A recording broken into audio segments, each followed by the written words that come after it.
Township of Cohasset, May 20th. Casting. Call this meeting to order at 7 p.m. Adequate notice of this meeting has been given to the Express Times and Star Gazette, satisfying the Open Public Meeting Act. If we could please stand for a silent prayer and then flag salute.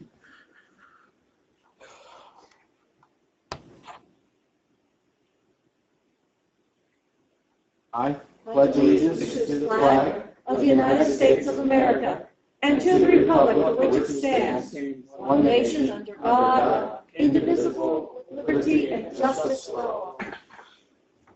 Okay. Do I have a motion to approve the May 1st meeting minutes? I'll make that motion.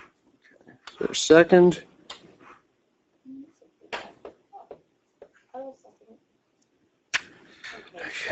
Yes.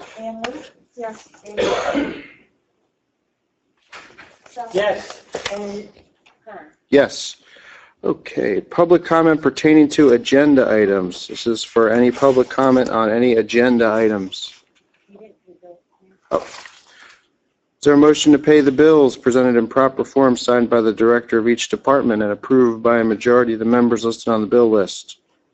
I just had a question on, I noticed the payroll on the overtime, since Chief is here, maybe you can, it looked like about $15,000 in overtime for police was particularly active last month. It was probably the distracted driving campaign.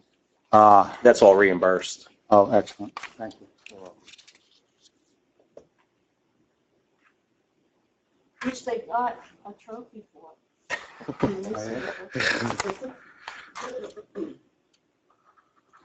I'll make that motion. Second it.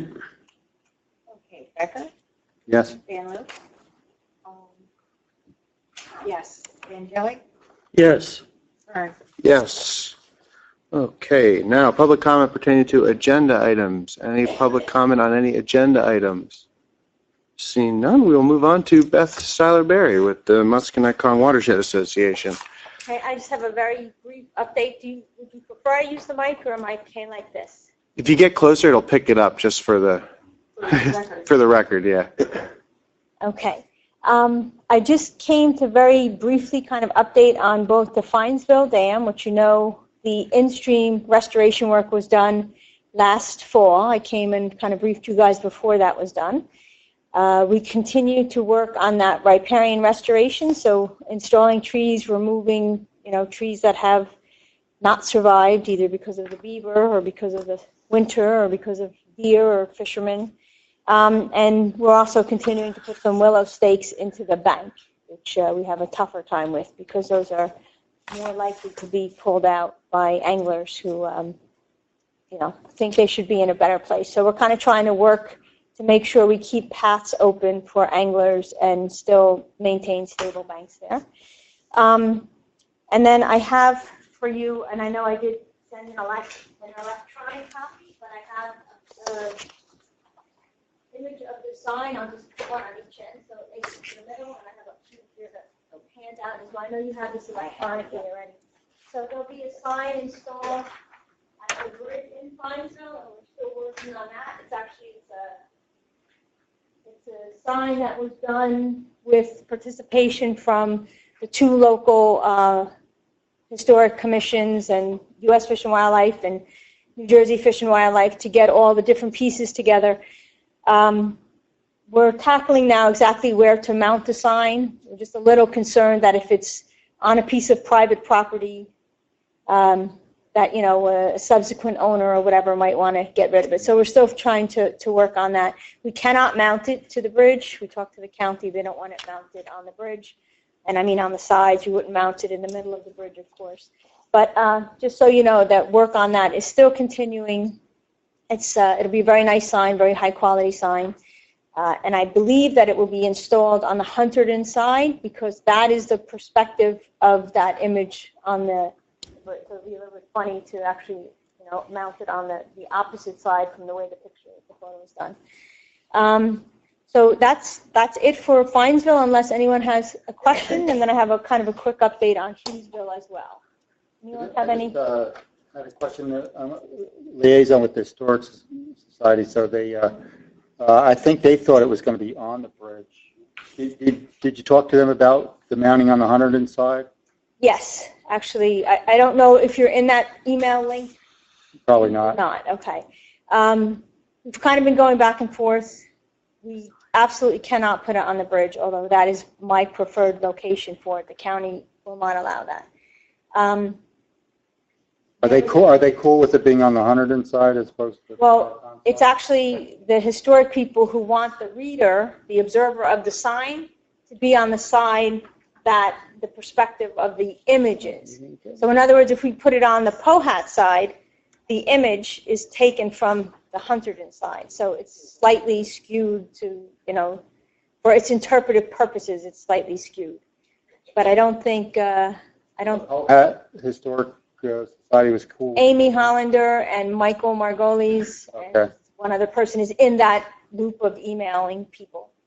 Okay. So, I mean, it's kind of unfortunate. I would like to see it kind of on sort of where the Hollanders are on that side of the bridge. But that's not the way that it's going to be.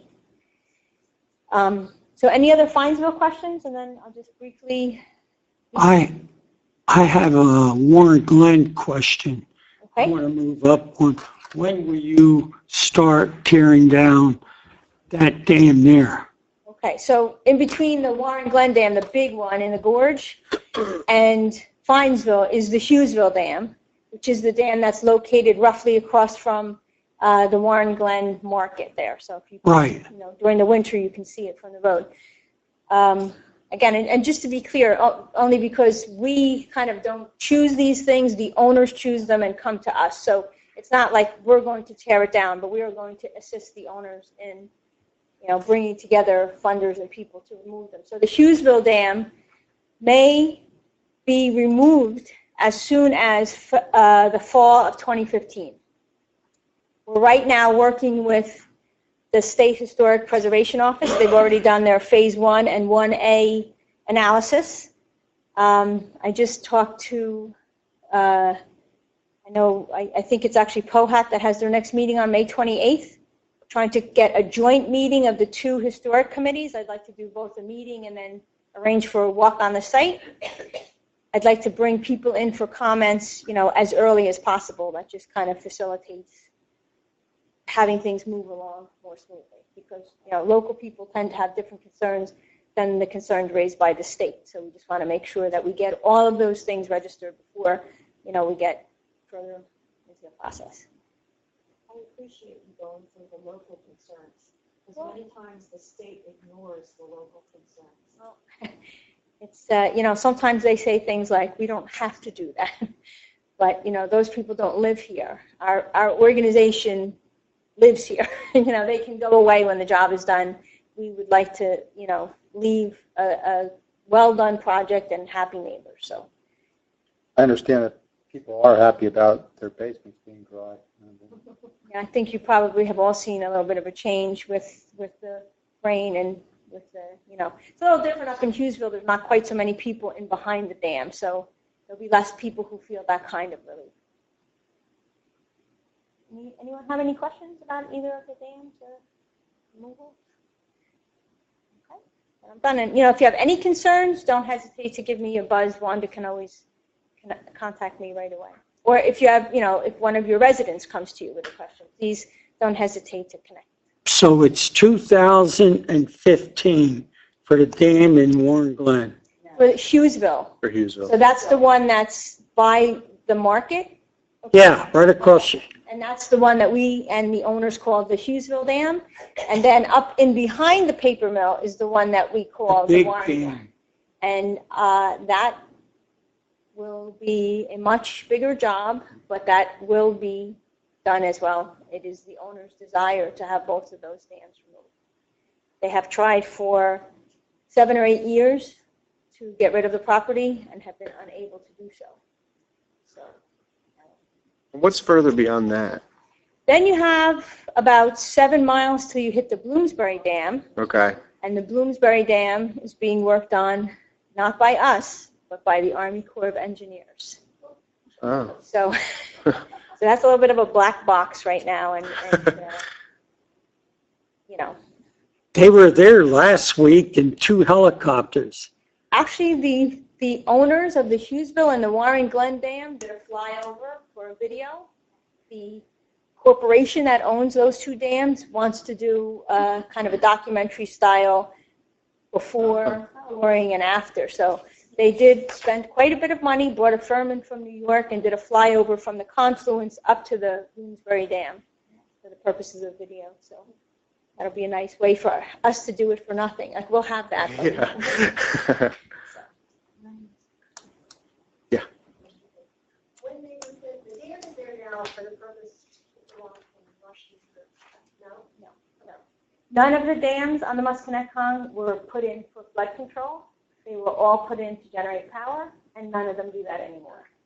So what you have is a very obsolete piece of equipment that, you know, it's a safety hazard, as it was in Finesville, for anglers, for paddlers, and it also really, it disrupts habitat if you have fish that want to migrate, and it also really is very harmful to water quality. Oh, okay. So that's what brings us to the project.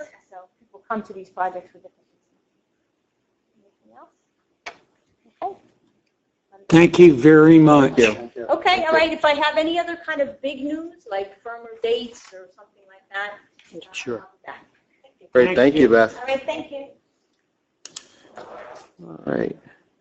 Kevin is not here yet, so we will go right in with Gwen. Okay, well, the River Road Bridge and Retaining Wall project is going to start on Friday of this week. And I did talk to Kevin, or I emailed him, he didn't get back to me, but the property owner there has still not signed the easements. I had some people out there, I think on Monday after the rain. We've been trying to monitor the situation to see it after every heavy rain if there's been further movement and cracking. But and then the property owner came out and talked to them and said he's not going to sign it, but he likes everything that's being done with the project. He just seems comfortable having us do it without the formal easement agreement. And Kevin has said in the past that we should just go out and do it. So that's the game plan for now.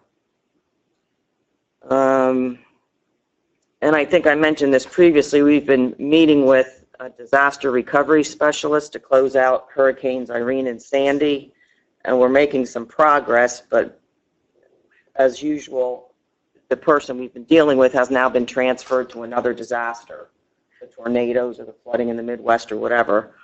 So we now have a new person that's going to be coming in who hasn't contacted us yet, so we're going to be continuing to try to get our full reimbursement for those projects. You told us before, but tell me again how much we can expect to get. Looks like there's $40,000 from Hurricane Sandy, around $9,000 from Hurricane Irene, but we are going to appeal the amount that they reimbursed us for what was considered to be small projects, and if we can successfully appeal that, which I don't know why we couldn't, that could get us an additional $38,000. Thank you. And we've received a $185,000 grant from New Jersey Department of Transportation through the Municipal Aid Program to reconstruct Coach Boulevard. We had estimated our cost for that project to be $480,000, so the grant doesn't cover the full. So I don't know what we'd like to do about that. What's the timetable for that? We have 18 months to award the contract. Okay, starting from when we were notified? They said when they signed the agreement, but I'm not really sure that I've ever seen an agreement come through, so I've always gone by the date of the letter. Okay. That was about a month ago, or a couple weeks, A couple I weeks think. ago, Okay. yeah. Like start it next, within 17 months now, or? Yeah, you have to award the contract, so, yeah. And then I received a call actually from, I guess through Donnie, that they noticed that there was some mortar that was deteriorating on the Still Valley Arch. And so I called the historic preservation specialist that we dealt with. I'm going to meet with him and the Mason tomorrow morning to see what's going on. It looked like, from the pictures I saw from before the work was done, that some of the areas are actually not areas that were repaired, but I'd have to go out there with them and verify that. And let's see, we have the Borough of Alpha is doing the water main replacement project, and part of the work is in Pohatcong, on Pohatcong and Wayne Streets. And over the weekend, right after the heavy rain on Friday, they noticed an area of settlement on Wayne Street. So this morning, the contractor for the project came out and opened it up, and the material underneath it was saturated, but there was no evidence of a defined throat, so you can't say that it was a sinkhole. We also noticed that the pavement is about 12 inches thick in that area, and looks like a lot of settlement through the area, so I'm assuming with the pavement, Donna, you may know, has that area been settling over time and then you guys pave it and patch? No? Yeah, because it was they said about 12 inches thick, so. So anyway, I think they plated it for tonight, and they're going to continue to work on the restoration of it. And we received a quarry renewal permit application from Lou Mishley for Bear Aggregate, so I'll look at that and try to have a review by the next meeting. And also we received plans from for the Finesville Drainage Improvement Project that the Warren County is going to be doing. It involves some drainage improvements on the lower end of Mountain Road and then carrying the drainage down along 627. We did a review of the plans, and I sent our comments to the county. I had a lot of them. But anyway, it wouldn't be constructed this year. Probably next year. They're looking for funding sources for that also. So it should help alleviate some of the problems. That's all I have. The county's looking for funding sources? Yeah. Mhm. A few comments, 39. Well, and I actually put some with A, B's, and C's so that it doesn't look so bad. That was it. When, with the Tafoch, is that that number, was that in addition to the 185, or it's total, that 400? And then where's that estimate come from for what we think the cost is going to be? I just did a rough estimate Okay. when we applied for the grant. Okay. Yeah. Gotcha. So is that so if we get a bid for a lower amount, it'll go down proportionately, the grant will go down and our contribution? No, will go down, no, we the get- grant will stay the same? Yeah. Yeah. Okay, cool. That's a lot of money. Yeah, that road is not a big road.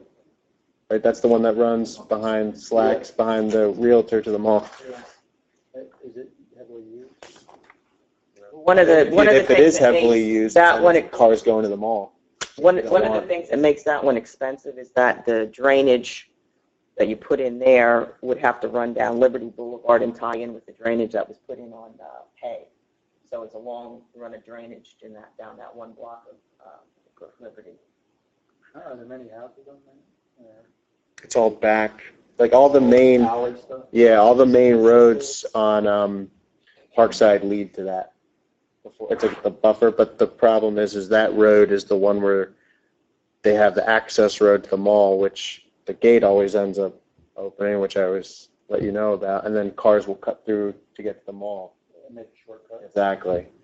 But then the fire truck needs to get back there, so if we have a bad road, I mean, we got to look at it. But, is it good to have a bad road there to deter, we got to weigh. There's lots of bad roads. Yeah, there's true, yeah. So we got to look at that, definitely. Well, the thing with the state grant is that if you don't use it, your chances of getting another one in the future are really reduced. Didn't we decline this one before then? No, we haven't gotten it. Huh? They declined us. Yeah. Yeah, we got the discretionary aid for those two other projects, I think, in lieu of getting this one. Well, I mean, this is kind of like the reverse of the wing walls. They paid, the grant covered 3/4 of it. Yeah. We paid 1/4 of it. This is almost the opposite. Maybe we should be more careful about what we ask for. We might get it. Yeah, right.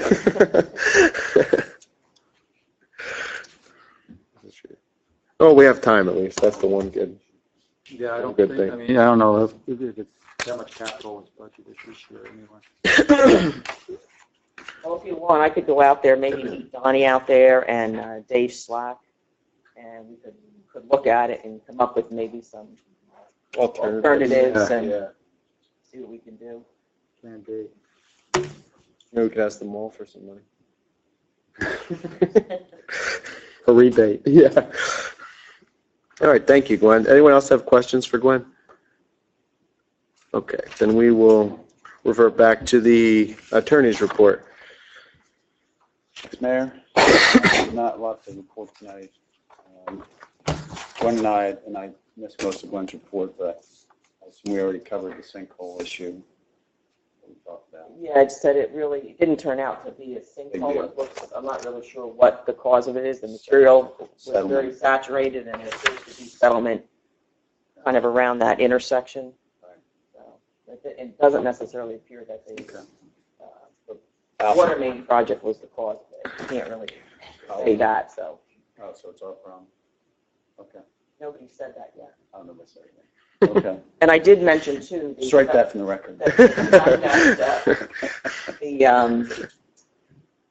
property owner still didn't sign that easement. I sent you an email about that. A couple of our guys were out there. I've told them we were starting, and that's the end of the story. We can't have some, I mean, if he wants to, he and his attorney want to undergo the Herculean cost and effort of filing a takings action, God love them, for the fraction of an acre that we're utilizing there. We've offered that he can use the stone. If he shows up and wants it, let him have it, whatever, subject to whatever the county might want. Yeah. Leave it at that. I have arranged, I think the county is interested in taking whatever they can take in a truck or two, just so that they can use it to repair masonry structures that they have, which I think is a good use of it. I think that would be good. I think since I've been on this, the attorney for this township, that's the first time we've asked for how many of those easements over the years. It's the first time we've ever had a resident ask to be paid for it. But Yes. it is what it is, but I've already, the project should proceed, and And he seemed fine with that. Yeah. He I think talked so. to I other mean, people. He was happy with, what's being done, and, maybe it was just miscommunication between he and his attorney, and I've sent 2 or 3 He just said follow-up that he letters. thought that he didn't like the township taking his property, Right. and even though it's an easement, people don't get that. So, The brief for the Pagano appeal has gone in. It's been filed. I sent copies for everybody to digest. I think it came out well.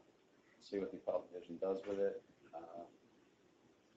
I think my preliminary view is that either Judge O'Connor will be sustained outright, which would be very good for us. That's a complete win, barring a certification to New Jersey Supreme Court. I don't think she'll be reversed at a minimum. I could see the worst case scenario, I would think, would be a remand for further factual findings, but I think her opinion was satisfactory, and I think we highlighted the issues. We did get a request for oral argument just about 2 days ago, so at some point, which will probably be several months from now, I will get notice of an oral argument. I'll let you guys know when that is.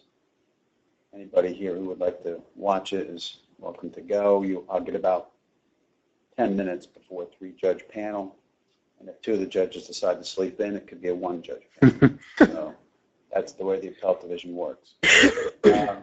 Beyond that, I mean, some COA stuff is starting to resurface. There's court orders flying around compelling COA to do certain things. At this point, I don't think there's really anything we can do to plan because we don't even know what the rules are. I do think, I've kind of lost track, and I haven't talked to our planner, Susan Gore, yet, but I don't know, did she come to anything with the planning board about the school at all, going out to try to get bids or anything with respect to, senior citizen project? Or anything in furtherance of our deed restriction? She had circulated I guess, a preliminary Okay. bid to go out, but she's still working on it. Still working. Yeah, I thought she had CC'd you on A bid for what? the senior housing for the COA at the Shimer School. So we're going back. Oh, at But, the Shimer School. Yeah. Okay. but I guess there were some issues as far as, I think she's having a difficult time, since the town did not own the school until recently. The town doesn't have up-to-date plans of the structure. And I think that's where she's having a problem, because everything that we have was to, Didn't we have some architectural? yeah, but it was to expand it. Okay. And quite frankly, it's not what it looks like, and it was by Guerrera. So I'd like us to Right. use the, I thought maybe Gene Weber even has better older plans. but maybe I don't think like she- no. I don't think we do. I don't think we do. No. We have So- for this building, Mhm. additions before this, but we don't have anything. for No, the one thing, if that's a problem, I can talk to Susan about that. We could always structure the bid that there are at least 2 or 3 open houses where they can come through with their professionals wherever they want and take a very close look at the building. I mean, it's not ideal. I think we need to clean it up a little bit. Well, they were just saying that the floors are failing. Oh, they're well, Is that what? Oh, no, Oh, that's the Shimer Mansion. Shimer Oh, Mansion. sorry. Man- Oh, Shimer. I'm I was sorry. gonna say who's they? Like, we got a problem. I would like to know who's in there. So anyway, the COA stuff is starting to reassert itself, I guess, for lack of a better word, and we'll see where that goes. EAI, by the way, I've heard nothing further. My understanding is they're back down at the Office of Foreclosure trying to amend their judgment and add another note, which would add about another 1.7 million to their foreclosure judgment. So it would be bumping up against upwards of 2.7 to 3 million. I don't know where it'll work out with interest. So just by way of update there. So we haven't missed anything. There hasn't been a sheriff's sale. They've adjourned it because they've had to reopen their own foreclosure. That being the bank. So no other developer has. No. Nobody can really do anything until the foreclosure judgment is resettled by the court. I understand also there may be a couple of objectors who feel they weren't properly noticed the first time, so that's all just in a flux. So everybody's aware of that. May I comment on that? I mean, I know I lost the debate on that, whether we should change the bond ordinance or not. And I was just wondering, I mean, we do have time, it seems now, to put that out to referendum if we want to. We may not want to, given a small probability of it ever happening.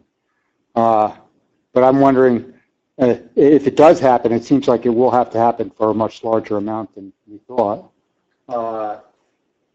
Should we consider changing that bond ordinance to put a cap on, even for open space or whatever? I mean, right now, I mean, we could spend $10 million on it. And well, the other thing too, don't forget, Frank, we don't even have to, this council can elect, regardless of the ordinance, to put it out for binding referendum. And it may, that's something the council's interested in, it may break pretty well. And I say that because it wouldn't cost, remember, it was going to be $12,000 or $13,000. That was one of the issues. If you put it on with the November. rest of- November's November, free. it would be free. November's free, yeah. And that, our question would have to be to the county clerk, usually like latter part of August. So I will reach out to the bank attorney. I think we need to know what the number is first. And then once we know what their amended judgment is, I think at that point, the mayor and I had talked about going down and meeting with the bank, you know, just to see exactly where they are. Yeah. If we can get some traction there and the number is in the remote part of reasonable, then I think we should come back here and discuss doing just that, because, you know, we would have the time then to do that, and I think the bank might let us have that time. Well, it seems to me it's, Right. they either come out with a number that's in the remote part of reasonableness, then you go for, if we have time, we go for a Right. referendum. Or it's out of the realm. Yeah, And then I think we ought to put a cap on what we're willing to spend in that regard. Because, Yeah, we can always revisit the ordinance, but I'm saying we can go out to referendum even without doing that. I just wanted to make that point, but and it looks like, yeah, that because of that whole process, that may break favorably in doing that process, which would be, was really just a timing problem before. The only reason we didn't, and an expense problem. We might be able to solve both those. Okay. I did circulate, and I just was reviewing with Mary, who's the impetus for it, the dog ordinance, but there's a couple more changes that would like to be done. I didn't get it to you guys on time for our ordinance that requires by Friday. By supermajority, we could move it on first reading, but there are a couple changes I need to tweak on that Mary wants. Is that fine? And It's just the part where we're amending the length of time that people can get their licenses. That would be between January 1st and June 30th. It would be a 6-month period instead of all in 1 month. And I know we're going to one meeting a month, so I didn't know how urgent that was. If you wanted to try to do a title only tonight and then publish and have second reading, because we're only going to have one meeting in June. I believe so. Or not. So we can discuss that, I guess, in the business wherever you'd like, or in the area report. I did see some stuff going back and forth on brush, grass, and weeds, by the way, the ordinance. We have Joe Rossi has been, I don't know if Joe's not here, doesn't look like, but apparently he's been fairly prolific in enforcing or sending letters out, at least, about various trees hanging over public road rights of ways and things of that nature. I see there's one here tonight in correspondence from Michael Newman, but I can tell you he's not the only one who's gotten them, because I know, I've seen I've them. been CC'd with letters going back to the zoning officer from other residents. I've reviewed the ordinance. It's very standard. In fact, Gwen and I did it quite a while ago, mostly because we wanted to control within 25 feet of intersections, Gwen. Remember, when the county wanted us to do that. So our ordinance isn't unreasonable. I mean, it seems to be reasonably straightforward. If it's a tree on private property and there's a branch hanging over the public road right of way, the ordinance indicates that potentially, that the zoning officer can say, hey, trim that back. Now, I mean, could we do it as well? Yes. That's up to you guys. So, whatever we decide to do on that, it probably should be uniform. But I think the ordinance is not too bad. No, I don't either. So it's very clear then that they are saying that they are being singled out, And they're not. and in reality they are not. No, I mean, as I said, I think, and look, I've dealt with Joe. Joe is, part of the construction department in Franklin, where I live and work, and I know him from Washington Township. And Joe is, Joe gets in his car and he drives around and he tries to do his job, and I think that's what's all going on here. As far as I can see, his letters have not been selective enforcement. He's been trying to cover pretty much everything he sees. So I don't see anything to do with the ordinance. I guess I just wanted to report back on that. And other than that, I guess anything else I would have is for executive session, I guess. Unless anybody has anything for me. With I guess I'm wondering, does the zoning officer then have to, If they don't do it, you would directly have to summons them. no, I'm saying for like these pictures that were taken by the resident of the entire township, it looks like. Does the zoning officer have to, are they obligated to investigate these situations then? How does that work as far as?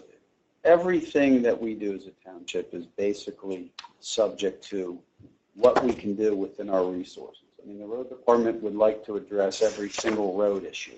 We can't. We don't have the budget. We don't have the manpower. Same thing with the chief's department. Same thing here. The zoning officer is no different. I mean, we have paid him for a certain number of hours or what have you per week or per month. I'm not sure exactly what. And I think within those guidelines, Joe does his thing, does his route. He certainly isn't obligated to spend 70 additional man hours, trying to cover the entire township. I think he'll get to it periodically, or if he sees something, and I think that's the way he does it. I was going to say, we have not had really a certified person in that position, who was like here, that, I think you're right, Kevin. I think that little by little, Yeah, it that's. will get done. You can't build Rome in a day. I No, think, I I- think unfortunately, the only thing that happened here, and this is probably Joe knew nothing about it. As we all know, there's a little bit going on between neighbors down there, between Mr. Newman and the doctor and things, and I think Joe was just passing down that road and sending out letters, and perhaps property owners thought there was, there's some direction given. That was not the case. To my knowledge at all. As I said, I think Joe's just kind of gradually working his way around. Well, my question, to be more specific, is that I understand that Joe is going out and Right. patrolling and, targeting areas. But my question is, if a resident then takes it upon themselves to decide to go around and take pictures of properties, Oh, and do then, we have to follow up? yeah, that's my question. No, Is there as I a said, moral or within obligation? Within our Okay. resources, Joe All right. can get, it's like somebody reporting a To be pothole. quite frank, Okay. we have no clue whether or not he's even checked those properties out already. Maybe they got a letter that, you understand what I'm No, I understand what you're saying, but I'm just saying that I don't want to have a situation. If somebody makes, I think, a specific complaint to him about, Knowing Joe, he will do something with that, and and within our resources and his time, he'll follow up. Okay, great. And I think we're perfectly covered all the way around legally and everything else. All right, anyone else have any? That's it for me, man. All right, great.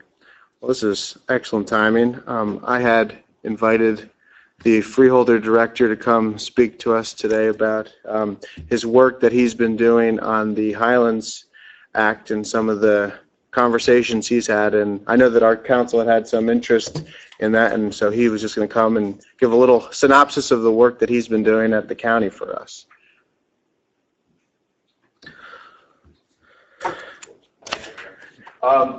Actually, two reasons I'm here. One is about the Highlands Corridor Bill, which was introduced by... My name's Ed Smith, I'm Freeholder Director. One of them is the Highlands Corridor Bill, which was introduced by Senator Oroho. And what that would do, it was promoted originally by the Warren County Chamber of Commerce in an effort for us to try to get some rateables. And just a little bit of a backdrop to that, we had seen, we have in Warren County had a 6.6% drop in rateables in Warren. And a lot of that has been, commercial appeals or just, lack of development or drop in house values. So the Chamber of Commerce wanted to look for ways to be able to, A, stimulate business activity and also come up with a way to try to get this rateable basis back up again. So the corridor bill was the original idea, and what it would do would be take major highways, railroads, and areas that were previously listed as commercial or industrial zoned prior to the Highlands Act, and then make them eligible for development. This would actually have to go before the legislature in order to get amended, but the Senator has introduced that. And we were able to quantify the amount of space that actually boils down to in reference to the overall preservation area in Warren County, and it's about 3%. And that would make it to where we would be able to have commercial development and also have some job creation back in Warren County again, trying to offset the impacts that we've had with the Highlands Act, because our rateable base has continued to drop ever since 2006 pretty much, and we just watched a gradual decline. And we have no way to be able to really stimulate activity. Not so much in this end of the county, because you've got a lot of areas where you have development, but Warren County overall, if there's a drop in value countywide, that's going to be reflected in your county tax rate. So we're trying to come up with some solutions. That was one of the things I wanted to throw out, was just that portion. Just a couple of other things that we've had some discussions that are perhaps just worthy of your consideration as we look at the Highlands Act. Warren County, interestingly enough, is entirely in the Delaware River watershed. So not 1 ounce of the water that is produced within the Highlands region of Warren County is collected, harvested, or redistributed for use outside of the Highlands area, where the claim was that we were the watershed. We started to look at that, and then looking at the impacts of the Highlands Act to be able to actually look at the wording there, and one of the things says that the water cannot be degraded. Now, especially here in Cohasset, because you're very, very close to the Delaware, you are left with, in some cases, a 0.17 nitrate dilation ratio, which is very, very low. In wood areas, that would be an 88-acre development if it's within a preservation area. That is to create a quality of water that ultimately gets discharged into the Delaware River. The planning department actually started to work on that, and we started to take a look at what is the ratio of Warren County water when it's mixed into the Delaware.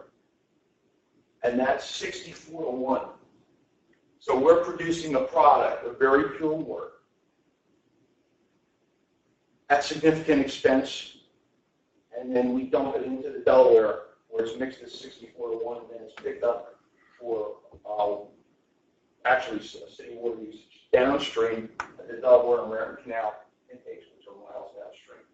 So that perfectly pure water that we're dumping in there gets mixed up with everything else. To compare the relationship of like the nitrate dilution standards in New York State, for instance, it's a scale of 10, and we're 0.17. The difference here is just staggering. So what we have done there, I actually attended a meeting with the DEP, and I brought this issue up over the watershed. And one of the comments that was brought back to me by the director of water supply for Warren County, or excuse me, for the state, he said, well, it's not really about the rivers. He says it's about the recharge. And he said there was a lot of science that went into this. So the question that I asked back again was that if it's about the recharge of just the surface area, why is it that one side of the Musconetcon is planting area and the other side of the Musconetcon is preservation area? Why is it that we look at preservation areas in the mountains, which are predominantly granite, and compare that to a square mile of watershed that would go down there to recharge the aquifer, but then when we take a look at the sandy areas of soil closer to the coast, where the nitrate could actually wash directly in through the sandy soil where the purpose did, we're being told we have to maintain a standard that is well over 10 times more stringent than they. And the request that we have made of them would be that they look to modify the nitrate dilution model to bring us closer to where preservation was established by local jurisdictions prior to the Highlands Act.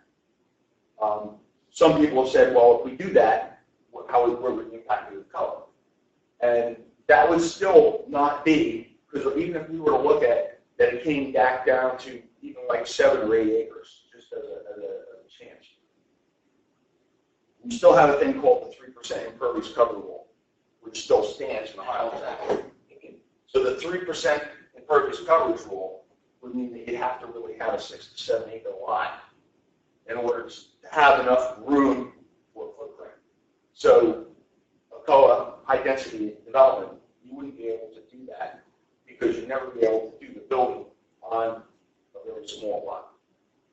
So there were just a couple of things. I've been talking to the mayor when we serve on the mosquito commission, which is something a lot of people laugh about, but actually I found it very serious business when we find out how important that is for disease transfer. And when we were discussing it, like wanted to come in and share some of the work that we've been working on at county level. And just, where it's going to go, first things I would ask is perhaps to consider supporting Senator Orojo's border bill, which would enable us to start to have hopefully some kind of activity coming back in again, and then I believe there's an assembly counterpart as well. And then as far as like moving forward with asking the questions of the Highlands Council, or excuse me, the actual DEP, and I don't mean back up for that. It's the Highlands Act, as it was stated by legislature, did establish a 3% rule. That's hard and fast, and would only be able to be amended by the legislature. And the difference is in the imposition of the nitrate dilution model, which is where we came up with the 88 acre and 25 acre standard. That would be something that could be amended by regulation. And if we get to a point to where we were to be looking at trying to get a rulemaking, then that would be perhaps something where we would look to try to get municipalities to jump on board and just present this. I think it's the unreasonable thing here is that we're being held to a standard significantly more stringent than other areas in the state with no measurable benefit. And that has resulted in us seeing, just to bring that, I'm sure you all know the relationship between the rateable base and the tax rate. And as we continue to see significant appeal on the rateable base, tax rate's going to go up inevitably, even if you're able to cut your tax budget. So just a few thoughts. Maybe you have any questions? The mayor, if that's all right. Yeah, absolutely. I don't know if anybody has any questions at all.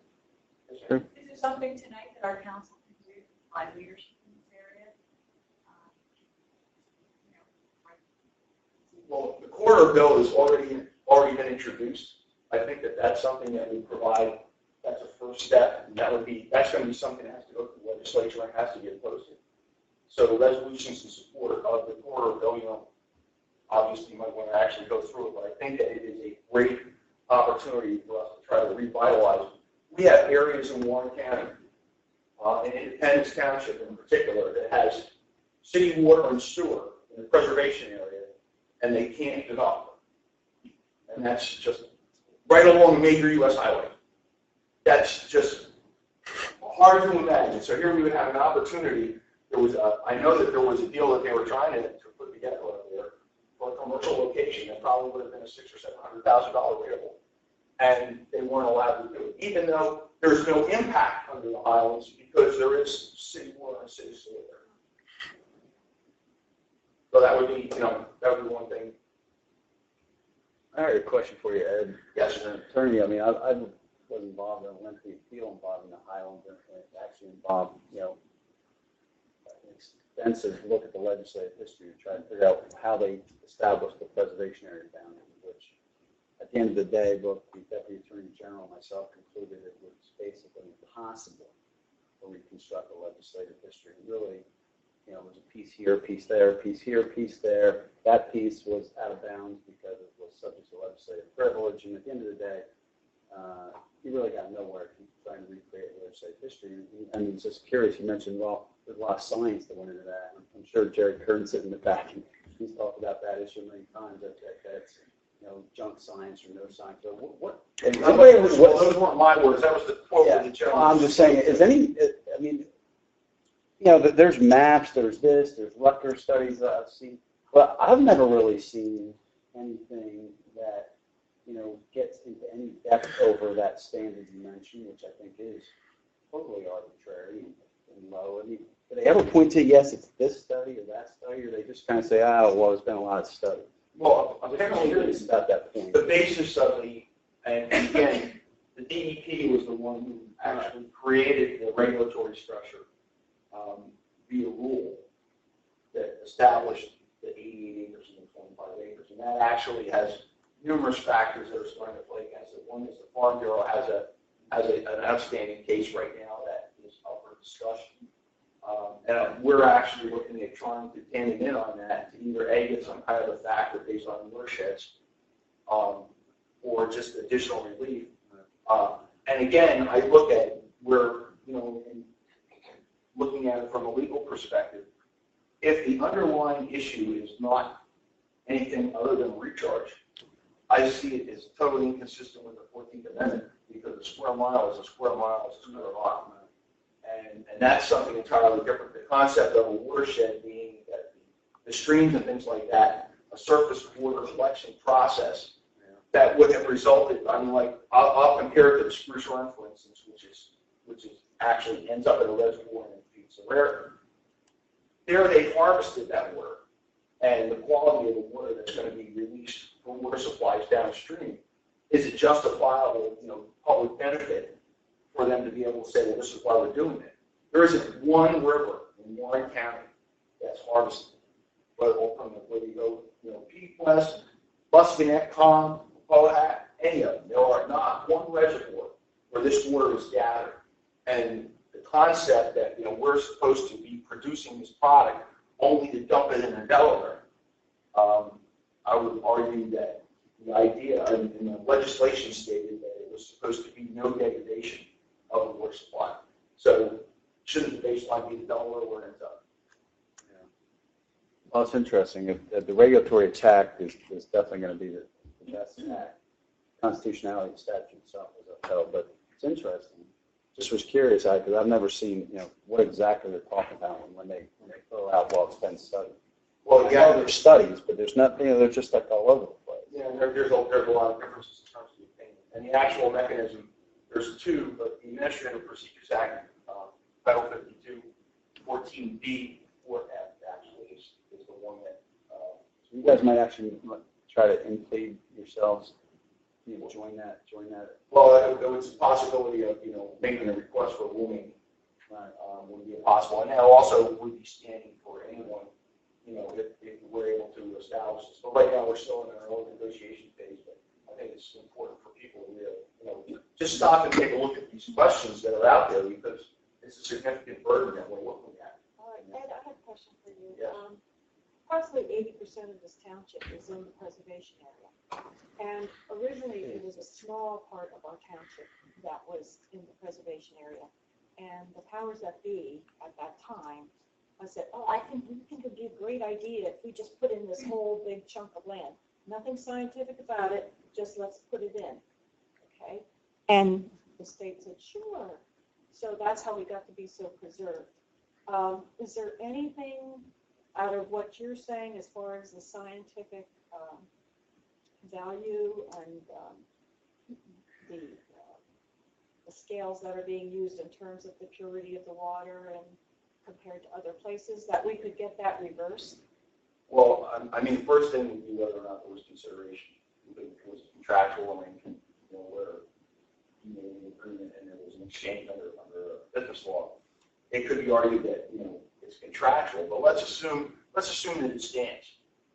The difference here is, and if one of the purposes was to avoid ending up with high density housing, which is frequently something that's considered, what you would be looking at is that the nitrate dilution model implemented for preserved lands would then be different based upon the actual numbers that if the DEP was to change the number from, like, say, 0.17, so we're statewide, they can start looking at 2, even if we got it to like 1. In certain areas, there would be the ability to have some relief there. As far as the revocability of whatever the agreement was there, I don't know what the terms of that agreement was.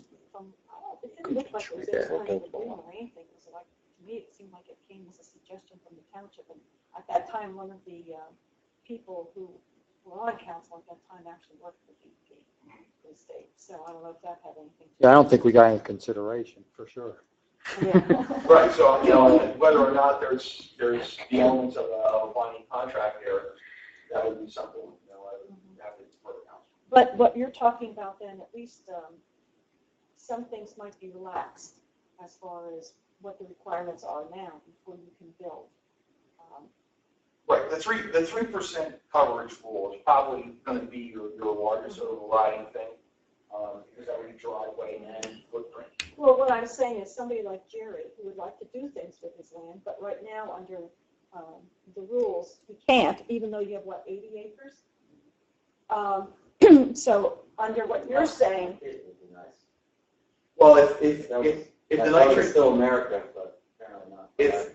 even if we were to get it to cut in half, and I'm just pulling numbers out of the sky, which would be a 12.5 open and 44 would be a huge improvement in terms of being able to, and I hear you because there's aesthetic things to it. So would we accept something ridiculous just because it's better than the most ridiculous it is now? Well, the bottom line is that the only way that you're going to be able to turn it around would be legislatively or through the courts. I mean, you've only got two avenues. The courts basically have upheld constitutionality, although I don't know that the watershed issue has been looked at from a 14th Amendment argument. It was really done more as takings.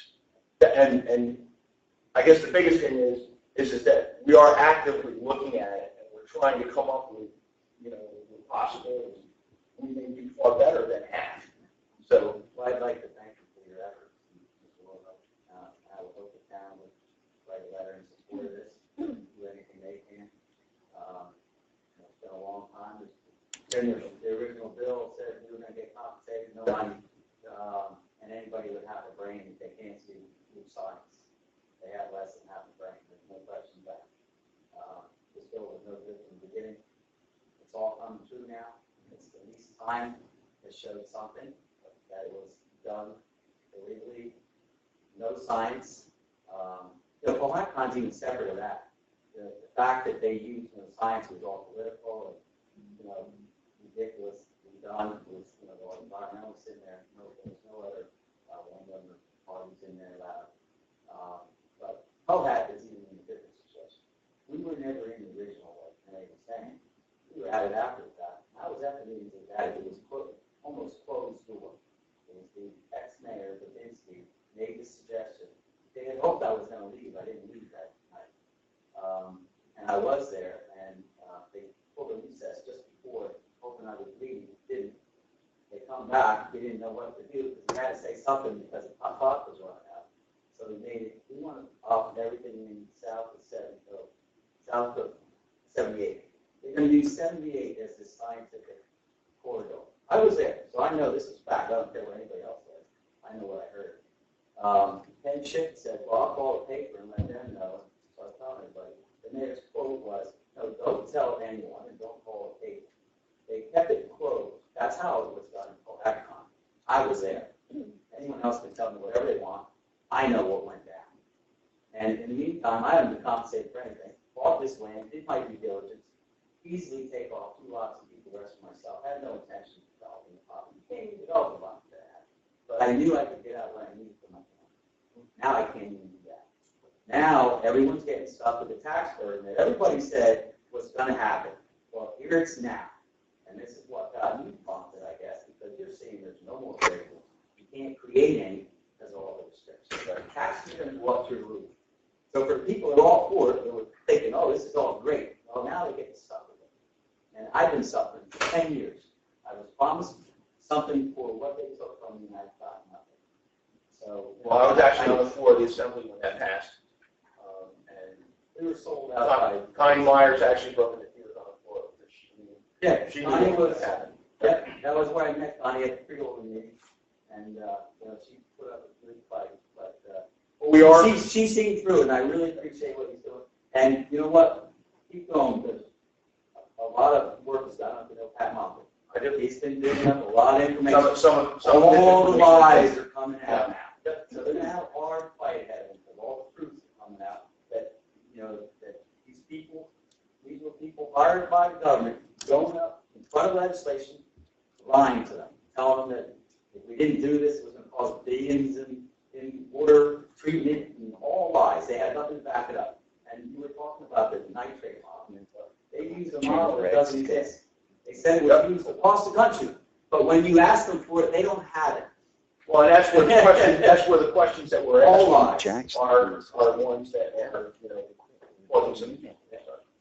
I appreciate everything. Thank you. Yeah, very good. Let me hear about this calculation for the recharge and the runoff. Yes. Is there any provision or changes been made to that calculation for the last, say, 10 or 15 years? It seems that the weather has changed dramatically around here the last 15 or 20 years. The recharge is basically, that's a square mile scenario to recharge the aquifer. Interestingly enough, that the recharge formula is the same whether you're on top of Scotts Mountain, on top of 1,000 feet of granite, or whether you're sitting on sandy soil where it goes directly down through. So I think there are a lot of factors that tie into that. But to my knowledge, no, there has been no significant change in any of this since the act was put into place. And I think it's another thing should be looked at because back in the 80s, there was a dry period, and 90s, some really dry years, for virtually any rain we had, everything sunk in the ground, and nothing ran off. The past few years, several 2 to 3 years, we've had rains when the ground was so wet, everything ran off. It changed dramatically. I just wondered if the calculations would change to reflect that. Well, but you're looking at it from up here, and the perk up here is slow for the most part. When you go down more towards the shore, it gets much faster. So they're looking at the pushing of salinity as a major issue, pressure on the aquifer. I get that, but if the nitrate dilution model is the factor, then everyone's contribution to the aquifer in square miles is the same. So to take an arbitrarily established one standard for one area and then have a different standard for another area is something that I think is. That's a different issue, but if you have, years ago, we had a slow overnight rain, a day and a half, 2 days, most of the things in. Now we have 3 inches or 4 inches overnight, and by the next day it's gone. That's the part that goes in the Delaware, right? Not sink in. Right. And that's the part that changed dramatically over the last 6 years. And these are the two components that we were talking about. And right now they're supposed to be tackled. So I can't answer where they're going to go with this. Well, when you get a chance, it needs to be brought on to look at, I believe. All right, well, Freeholder Director, I want to thank you again for coming out. Thank you. I have a question, Ed. There's 2 electrical conduits following the tracks now. They're not being taxed. The electric conduits. Yes, they're about 10, 12 inches in diameter. These are in along the railroad. Along your railroad track. If they're on the right of way, you have to check constitutional. I do know that there are provisions on railroad right of ways where there are a lot of exemptions, but I don't know the specifics of this one. Okay. But that would be. I know railroads really had a constitutional free pass on it. Yeah. You have to take a look and see where that portion of it goes. But any ratables help you, help us.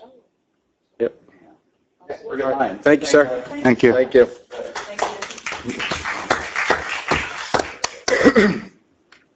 All right, now we will go back towards the agenda and move on with council reports, and we'll begin with Frank. Okay. We had this cemetery cleanup. I want to thank Rennie and Kevin and Robin who all were there to help clean up, and I think it looked very nice when we were done. I had a question from Carrie, our tax collector, about Joseph Fetter. I don't know if you guys got the email, but the question was, again, I think it was similar to Vargas, where we had a question about retroactivity for the disabled veterans for forgiveness of their taxes. My own personal opinion is that I don't think we ought to go retroactive because it wouldn't be fair to people that we treated differently in the past. And frankly, I mean, I think we're being pretty generous forgiving their taxes on a going forward basis. So, but I think Carrie's looking for some input from council on that. I think pretty much did, didn't it? I know I did. Okay. But I think we have to take formal action as a council. Has she given us a resolution? But she was. No, she needs Yeah, she a needs to draft consensus at council. Okay. So she can calculate the resolution. Yeah. My recollection is, as Frank said, our precedent in the past has been, we go from the time they're declared eligible by the VA forward, and we don't go retroactive. In other words, because the problem is, and as you guys have probably seen in the newspapers or Drudge or what have you, with the explosion of malfeasance at the VA, what happens is a veteran will make application for a disability status determination. That might be 3 years ago. So the retroactivity part could be, quite an unanticipated expense to the township. I mean, if it was like 2 or 3 months thing, it never is. It's a year, it's 2, it's 3, and the things they put these veterans through to get that status, frankly, is ridiculous. But that's basically why we haven't done it in the past, because it just too difficult to anticipate in your budgeting. So I would suggest that we just advise Carrie to prepare the resolution from prospectively, which I think it always goes retroactive to January 1 and whatever. I was going to say, year we're they're just eligible. January So 1 for I think that's year. the standard. Yeah, that would make sense. So if it's this year, they get it. It probably is retroactive to January 1, I believe, but Carrie can draft that resolution. Because it says the paperwork was effective a year ago. So that's a lot, that would be, That's when it was that would filed. be a lot. Those files, Yeah, so, yeah. We should- I mean, we've had cases where it was years. 20 years, yeah. We didn't, Yeah. Okay, we'll give her that guidance. The other question I had was the technological infrastructure improvements at $9,000 on the ordinance. I think that's for the, is that the website improvement? yes. I hear that we're still having problems with the emails, and which is a function of what he did with the website. I don't want to pay him until, I think I want to pay him, but I want to get our emails straightened And out. this won't pay him. If we pass it, it'll hold, and then we'll just have an account set up. But yeah, I just want to no make sure money that will be released. I can tell you, Frank, I still can't email. I can get emails from Wanda, but I can't send them back. Yes, And I so- can't, same thing now with Carrie. I don't know about Wendy. So, yeah, there's still an email problem, for sure, at least for And me. yet I have no problem sending him. Yeah. Some of us are, I mean, I used to have problems, and now I don't have as many, but it needs to be fixed before we pay them, or else there's no incentive to fix it. And that's all I had. I mean, budget was approved, so that's the bulk of the work was early in the year. Yeah, right. All right, thank you, Frank. Mary? Okay, first, I know I signed off tonight on the first payment for the fire truck for June 1st. Does that mean, Pete, we've got a fire truck? No. But we start paying on it ahead of time? Oh, okay. Okay, because I was getting all excited. I thought we had it. All right, so we don't have it yet. August, though. August 22nd. Okay, all right. And then, let's see, also, I have to commend the police road department for working together. Coming through the Still Valley Tunnel, there was like a humongous hole that had opened up. I may guess from all the rain, I don't know. But I stopped at the police department and spoke with Lieutenant McBride, yes. And he said he'd take care of it. And the next time I came through, it was all done, and that's because the road department had filled it in, and everything's like, the tunnel's still open, the tunnel didn't have to be closed, which is like, yay.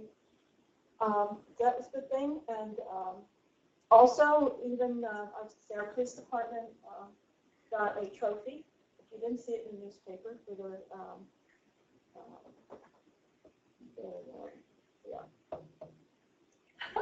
Shooting? huh? No, it was The the. distracted driving. Distracted driving. Distracted driving, I'm distracted. And also, even Sergeant Cozy received a letter from, I do believe it was a resident who was commending him for how he handled taking care of what their needs were. So we have a pretty good police department here in terms of what they do. They responded to 575 calls for service, and they issued 260 traffic summonses. They made 19 arrests, and the criminal investigation unit, the CIU, opened 22 new cases. All the officers have completed their biannual mandatory agency training, and that is like use of force, vehicle pursuit, New Jersey juvenile risk screening, station house adjustment referrals, telephonic requests for search warrants for non-consensual blood draws, and Alzheimer's awareness. And also, as a reminder to you, do wear your seatbelts. I'm sure you all do. I don't have to tell you this. The department, though, is participating in the 2014 Click It or Ticket campaign, and that's sponsored by the National Highway Traffic Safety Administration. It's been run from May 19th to June 1st, so it's going on right now, so make sure you wear those seatbelts. And just a couple of little quick facts about it. In 2012, the seatbelt saved an estimated 12,174 people from dying. And from 2008 to 2012, seatbelts saved nearly 63,000 lives. Now, in 2012, 3,031 additional lives could have been saved if all unrestrained passenger vehicle occupants 5 years old and older involved in fatal crashes had worn their seatbelts. So that's it. So click it or ticket, and again, May 19th through June 1st. Let's see, I guess that's pretty much it. Thank you, Mary. Sal? During cleanup week, we had an accident. Joe Lagula dumped a windshield in a dumpster. And our men came in with the backhoe, crushed it, and it exploded. And the glass damaged his truck, Whose truck? Joe Lagula's. And there's $3,500 damage to the truck. But he put the glass. His stuff that was put in the dumpster? Yeah, he put the glass in? Well, what's that, Donnie? He didn't put the glass in there, and we didn't crush it with the backhoe. Oh. Do you know how it happened, Don? Someone threw a windshield or safety glass out of the dumpster, and another item was thrown on top of it and it exploded. No equipment was around it, or none of our men were involved in that. It was caused by just simply throwing stuff up into the dumpster. Well, there's $3,500 damage to his truck. Oh, he should What about his submit- car insurance? Submit to his Yeah. insurance carrier. And it's fine. Yeah, it's kind of like when a rock gets up coming down the road. And throws your windshield. If there's some type of a deductible, we can address it. But it will certainly be within our Or just deductibles. say whatever Yeah. liability would be.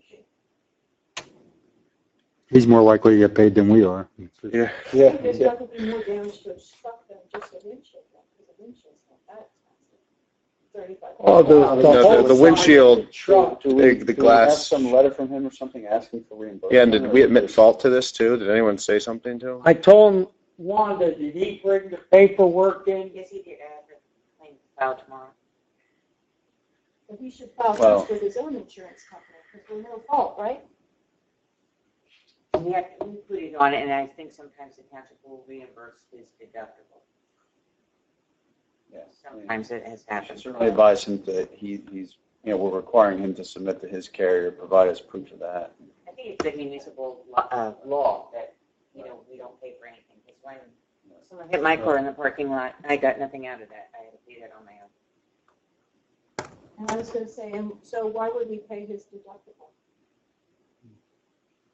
Because no good deed goes unpunished. Yeah. I mean- Doing a service to the people. Yeah, then this is what He has happened. a brand new truck that's like 4 weeks old, I think he said. Well, I understand that, but still, I mean, in terms of, that's why we have insurance. In terms of our liability. Yeah, I don't want to be, We didn't cause the accident. yeah, I mean, regardless of what, In some way, I yeah, guess. that's what I need to figure. If there was trash in there and then how close was the truck parked to? I mean, there's so many factors that we Right, don't exactly. know. Was there a police Well, why don't we do report? this? I Don, would it be, and I know you're great at documentation and now, can maybe just give us a very short, succinct incident report? Would that be okay? Could you, no rush. Police report made. Oh, is There was a okay. police report? Okay, fine. Then, okay, Good. that's fine. And then want to just send that to our insurance carrier, and just so we, you notice them of every claim, whether or not it's going to be covered or Yeah. not. And then also alert him that we're making no promises whatsoever about reimbursement, and he should plan on going through his own insurance. And then we'll see what happens. Yeah. That's all there is to that. Joe Rossi and I were still working on dilapidated homes. And he'll be in next month. Oh, you mean for the land use board? No, to go over a few things with us. Give us a report. Yeah. Yeah. Okay. Okay. They're putting up a high tower in Warren Glen, and I mean high. And I don't know whether it gets a light on the top of it or not. And I also feel it should have came up before the people, which it didn't.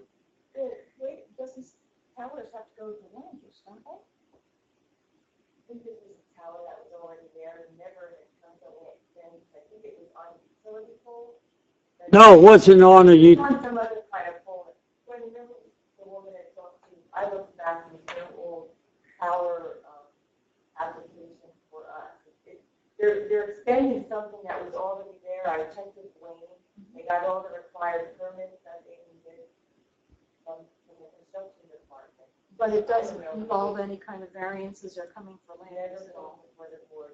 But I mean, Sal just asked me last week, we haven't had a land use board meeting. I mean, typically, and I think our cell tower ordinance, it permits co-location, and I'm assuming if there's a cell tower pole there, it would have been approved at some point by prior site plan. If it's So already there. if you're going to add an antenna, or certainly, Sal, if you're going to increase the height, they should have come to the land use board. So I don't know what they're doing, but maybe a letter should go out from our zoning officer maybe, or somebody saying, hey, we need to see what you're doing. As far as the lighting goes, that is controlled by the FAA. And I believe the tower has, as a guy who has a pilot's license, it's pretty high before they have to be lit. well, you see what Like happened. 300 and some feet. The medevac Not that way. helicopter follows that Yeah. route up to the school. Right.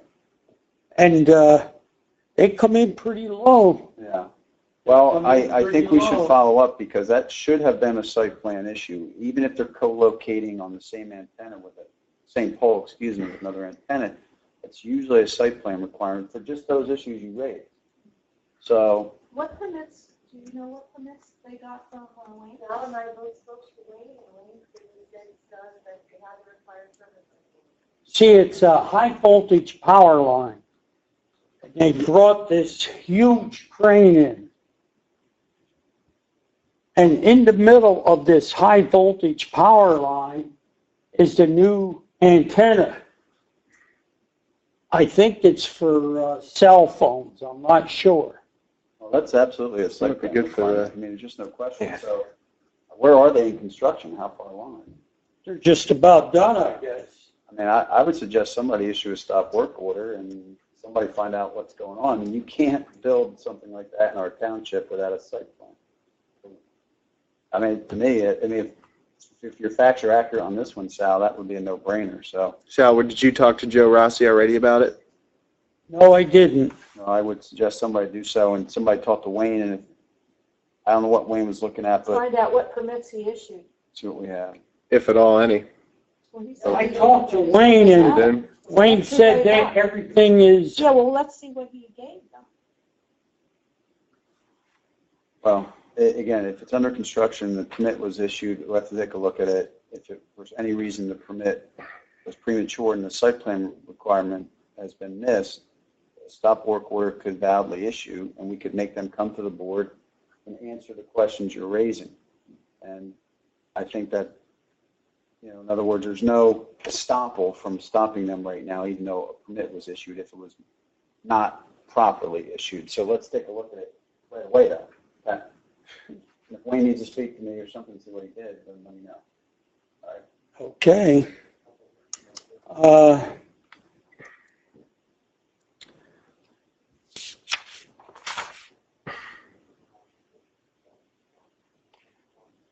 Joe Rossi will be here next month, and we're working on various homes, trying to clean up. We pushed the chimney down, the one that was leaning. We were afraid some kids would get hurt, so just pushed it down.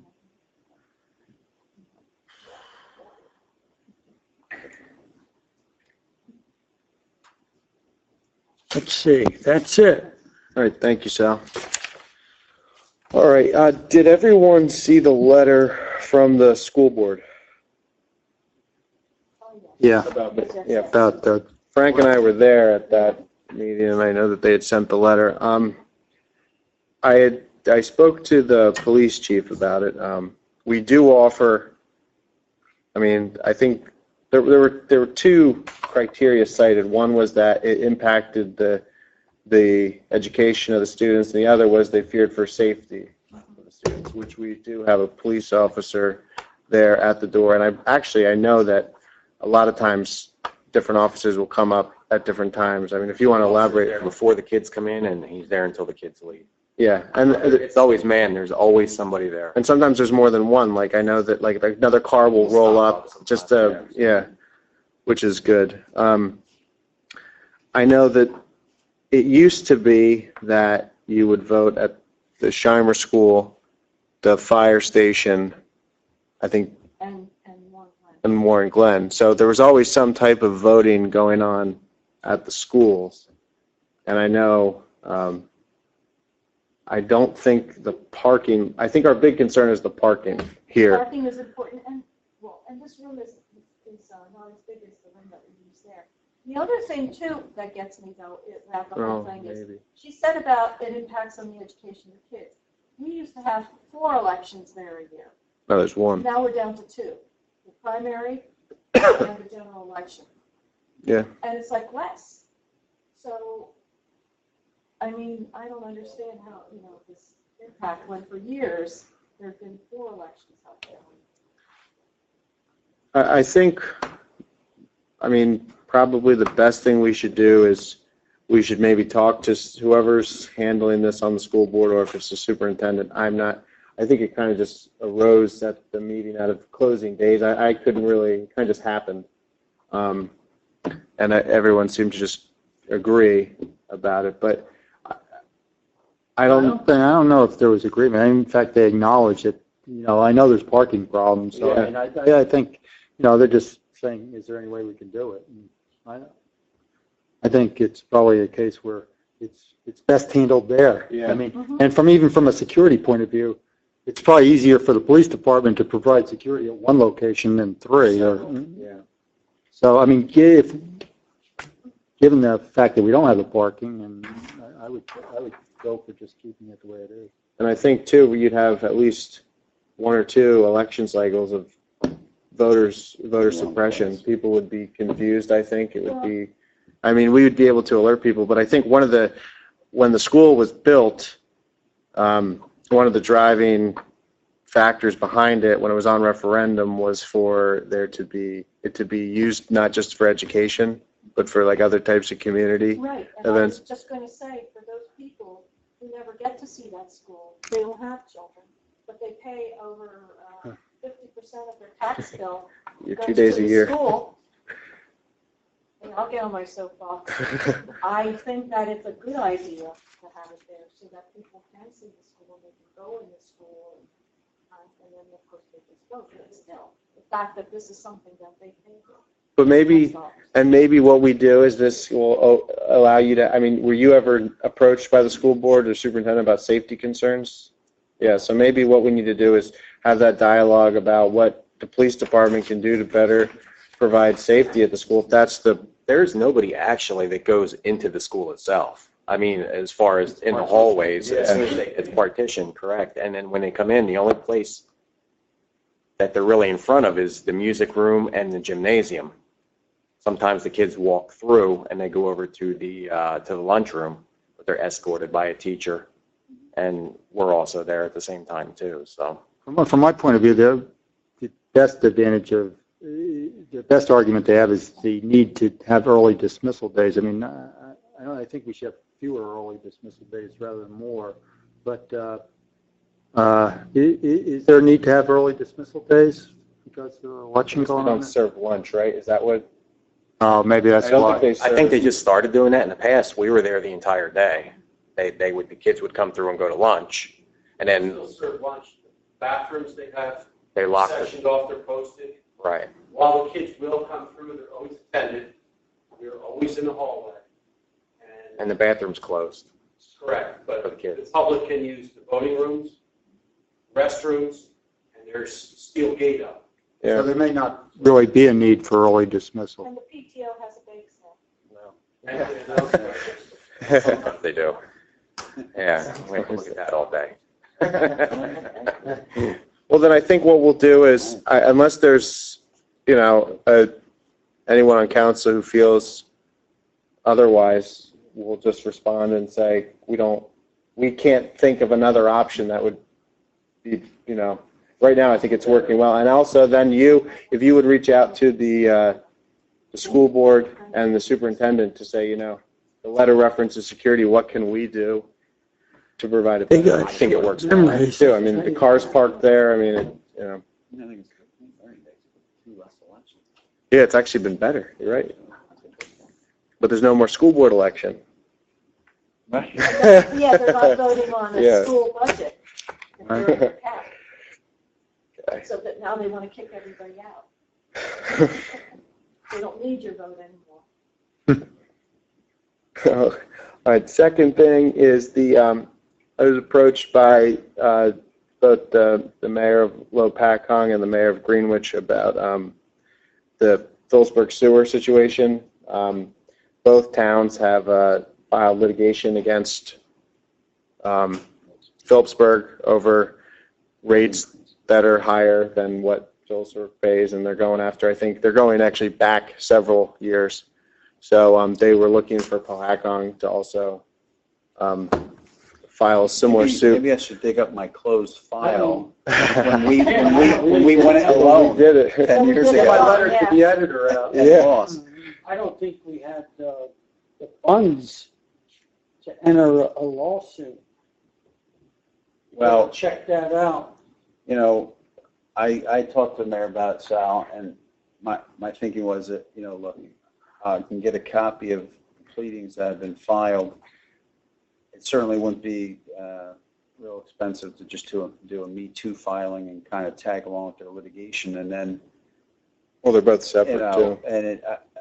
so Could that be payable from the sewer fund? you could play some out of sewer, and obviously, the goal would be to try to keep the budget down. I mean, That- it this would be to help Yeah. this people pay their The sewer. sewer bill. This I is, think it should be payable. I think it could be cost effective. I can tell you, I think I've mentioned it before, we went it alone on this very issue about a decade ago. We asked for their help. Asked for their help, didn't happen. They're like, hey, if you guys win, great, we'll get the benefit of it.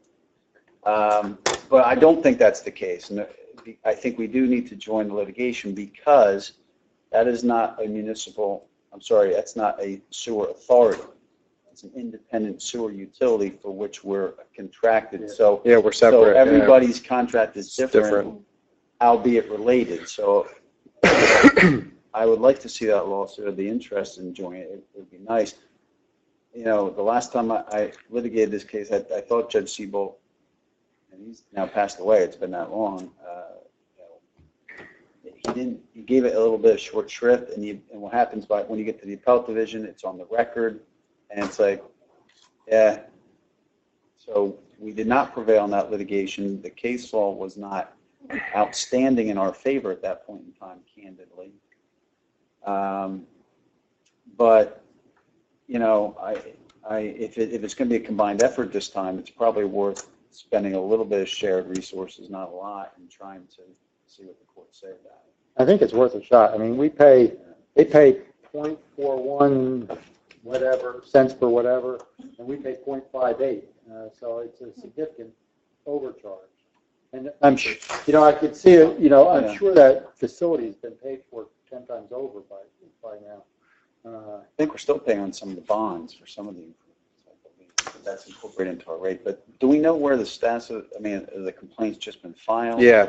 Just The Lopat one is first, and then Greenwich It was about 30 weeks ago. Okay. So, I mean, we may not even be at the point where Phillipsburg's answered yet. So, I don't think they haven't commented on the litigation. so why don't I get copies of the complaints? I'll circulate them between now and the June meeting. And if you guys want me to, unauthorized me to intervene at that point, I can do so on, relatively short notice. If the cases are that new, unless you want to take action that tonight, but whatever. You want to see the pleadings first, or if you're comfortable, you just want to join it, that's fine. We can. What would be a motion to interplead into their lawsuit as what's called an indispensable party. There's a specific rule on that, so we could try to squeeze our way into the litigation. It would probably be granted by the court, for sure. When's our next meeting? In June? I don't know. Somebody said we're going to once a month at this point. Next month. Is that next month?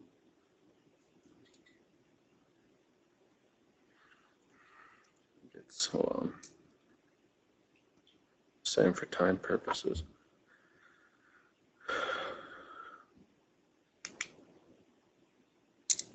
So then all you're doing is it would be a motion to intervene as an interested party in their arrest. Does it matter which one? It could be either one. I'd probably pick the one that was best pled. And to be honest with you, it sends, again, we could theoretically file our own complaint. You could go either way, but I'm just trying to be the most cost effective. And what the court will probably do with both complaints that are out there already is consolidate them for purposes of discovery and probably trial anyhow. So how does that work then when there's three parties with separate? There'll be a case management conference. The judge will enter a discovery order. In this case, it seems to me you're going to have discovery on the rate structure, how it was set up. That's all paperwork intensive. As I said, I can literally probably dig up my closed files and to provide some of that background. And then there'll probably be, in terms of the trial, it may well be in the form more of a prerogative writ, which is briefing schedules with oral argument, because, it's possible, but there may not even be a reason for individual testimony at trial, because I think you're really dealing with, I don't think anybody disputes that there's a rate structure differential. I think the discovery would be to how are they justifying it? Last time, to be honest with you, we litigated this issue. The justification was basically because we can. We own it. I'm not being facetious on that. That was it. They said, hey, look, we're not a regional authority. It's our plant. We can track with you for a service, and we can charge you whatever we want. We don't have to equalize rates. Now, our argument at the time was there is something to that in the law. Up to a point, that's true, but it can't get crazy. And years ago, our contention was it was already crazy. I think it's probably separated even further. So could you put a ballpark on how much you think it might run into, like $5 to $10 grand or something, or is it going to be more than that? I don't know how it go, Frank, but I can tell you that I'll get the pleadings. I can give you guys a budget, and we'll keep it as absolutely low as we can. There's no sense reinventing the wheel. If we join the litigation and the Greenwich attorney serves interrogatories, I don't have to serve 50 more to be duplicative just for the hell of it. So I think that's where the efficiencies would come. It's just enough. Would that be soon enough to enter in then after you get a chance to look at that stuff and give us a better idea, or should we decide now? Yeah, what for your comfort level, what would be? Look, we can file our own complaint anytime it's going to be consolidated. We can file a motion to intervene. I just said I wouldn't wait till September, but the difference between now and June is not going to hurt me from what I need to do for you if you want me to do it. The only thing I was saying is if you would like me to get the current pleadings, circulate them to you, and maybe try to talk to those attorneys and say, hey, it's early enough that there probably hasn't even been a case management conference where we can kind of see how it's going to unfold. But All right. as I said, So I don't, we'll wait. Kevin to do the I- Preliminary work and then bring it back to Yeah, us. That's fine. I Yeah. can do that, but I don't think if we do it efficiently, and we can do as much as we want, there's no reason. We could do nothing and just tag on We too. can At the tag very on, end, and yeah, right. We can do some limited But if we specific wanted things, to, yeah. But we don't have to take 50 better outcome. depositions and Yeah. spend $25,000. No, You know, no. That's the type of thing, it's really just more of a legal issue that probably is going to come down to briefs and oral argument. So I'll get that for you guys by next week. I'll circulate those complaints. I'm sure they're filed at this point, so I'll get those to you guys all by next week. I guess we'll have what would be the motion to authorize you to, Motion authorized me to, well, I'll give you my best guess as to whether I want to intervene or file my own complaint. I'll give you my assessment, either one. You don't want to do it tonight, do you, Mayor, or do you? well, don't we have to authorize you to do the pre-work or no? You're just don't you need direction? I'm not gonna build this out at this Okay, point. okay. Let me just get it All right. to you guys under my, my flat normal retainer. It's not a litigation matter yet. Let me get it to you guys and make sure. So we don't do anything. We don't need any direction from us. That's what we got. Okay. I'll give you guys the Gotcha. option, and you can tell me if you want to make it a Okay. litigation. Okay. Great. All right, and the last thing was, I didn't put it on the agenda. It was about a month and a half ago. I had attended a freeholder meeting about the, I'm sure you've all read about the Bearcat equipment that the county was looking to purchase, the large vehicle. Freeholders didn't take action on it as some of the police groups were looking for the towns to support resolutions. In my conversations with the freeholders, they have a lot of questions about the arrangement, and I don't think it's appropriate for the town to really be getting involved in something that we know nothing about. So I said we were not going to put that on the agenda for that. So other towns may be doing it, but I didn't. There were a lot of questions left unanswered. I have one more thing. Yeah. Okay, and Eric's coming in, is what reminded me. Our community garden, it's coming along. I don't know if anybody has walked over to Shimer School. You can't see it if you're coming like to the T. You cannot see the garden. You have to actually drive around on Pennsylvania Avenue, and then you can see where everything's rototilled. But Rennie and her husband were there on Sunday along with Eric and his son, and just really laying out some nice paths to start and planting flowers to make it look pretty, and just a circular flowers, not the whole thing. And but there's still lots of plots if anybody is interested, or if you know anybody who lives like in Shimer or Parkside or the Annex who says, I'd love to grow vegetables, but I don't have any land to do it, or I don't get the sun, it's perfect Let me know. for the garden. So, just want to put in that plug. Okay. Great, thank you. All right, ordinances, we have a resolution for click it or ticket, which we have heard so much about tonight. Is there a motion to approve that resolution? I will move it. Second? Okay, Becker? Yes. And Ruth? Yes. And Gilly? Yes. Fine. Yes. Okay, we have no, Well, I was going to say, could we do it by title for changing the period for licensing? Just do it by title? tonight? I have no issue with that. And that would This- just be the first reading. Yeah. Okay, so I would move, it's an ordinance to amend Chapter 89 of the Code of the Township of Cohasset entitled Animals. For the benefit of the council and the public, what Mary's asked me to do, and I just That's it. didn't quite do. I did. Yeah. I'm losing it. Okay, fine. As long as you guys know what we're Yeah. doing. Yep. Mhm. It needs an ordinance number, I guess. 1406, I guess it would. And I would need a second for that. I'll second. This would have to be unanimous because I didn't get to you by the Friday before the meeting, so I need all 4 votes here. No pressure.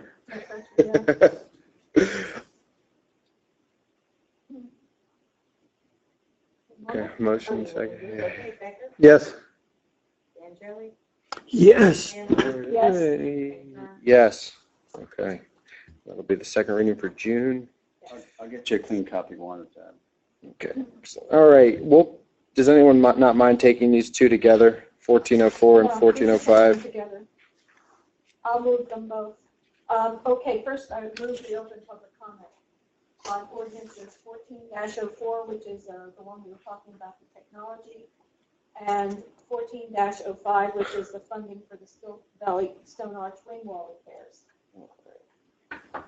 Motion, is there a second? I'll second. Okay. All in favor? Aye. Okay, any public comment on these two ordinances? Seeing none, do I have a I motion? move that we close public comment and approve the two ordinances. I'll second it. Becker? Yes. Van Loo? Yes. Angeli? Yes. Yes. Okay, motions. Does anyone have any objection to take any of these separate? No, it's just that for our summer help, we did advertise for that, correct? Yes. Yep. Yep, that's all of them. And to point out also, both Doug and Carl are township residents as well. Okay. And Carl actually works as one of our fire inspectors. is he? Yeah. Official? Official. Yeah. Well, no. Official. Yeah. Just with they can. Yeah, both. Okay, and the things that we're adding to the township personnel policy, are those things that have come down the line, those are new things? At the last meeting, we had talked about having the attorney sign off on that checklist. An update to the personnel policy because the Family Medical Leave Act now requires that it includes Okay, well, the that's veteran yeah, that's what I and meant. this New Jersey Safe Act. So rather than redistribute, we'll just do an addendum to our existing. And then I have to do a training for the managerial and supervisory personnel. So, All right. So I would move all four motions if no one else objects. I'll second. Second. Becker? Yes. Van Loo? Yes. Angeli? Yes. Okay, general public comment. If anyone has a general public comment, please sign in at the table. And yes, sir.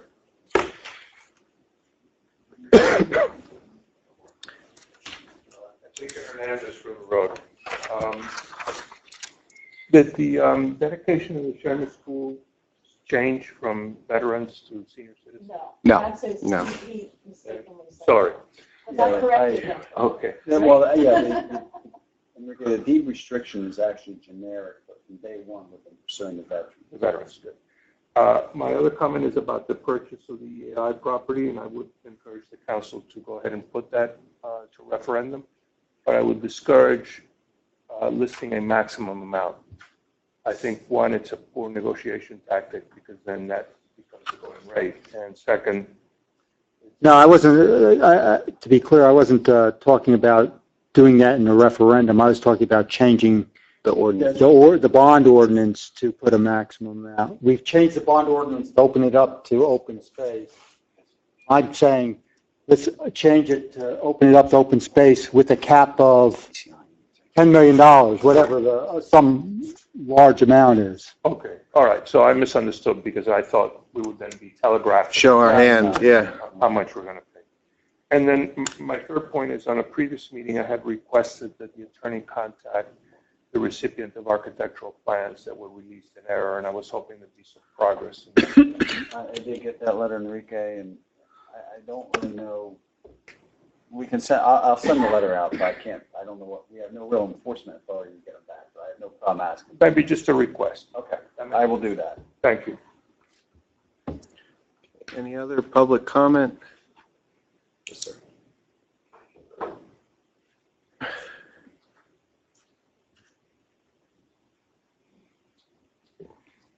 Jerry Kern. I just wanted to thank the council for the consideration given to the sewer payers of Pelahatcon Township.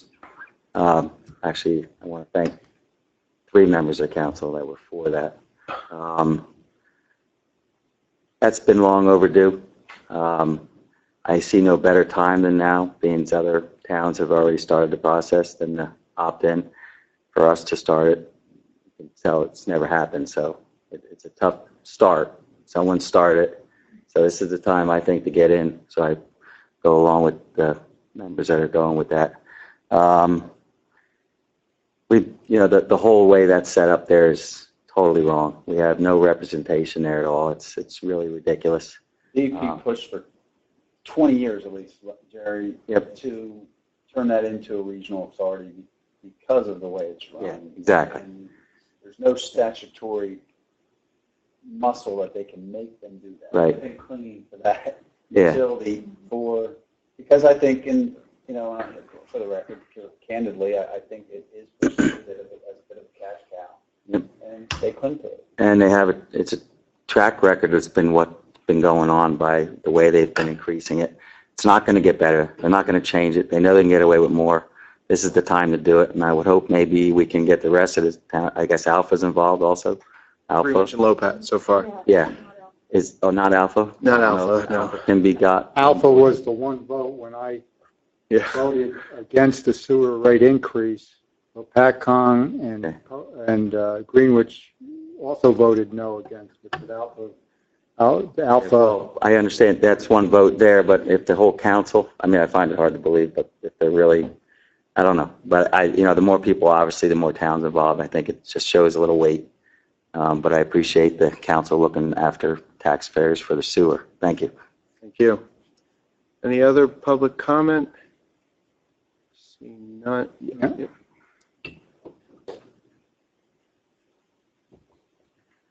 My name is Darla Ward.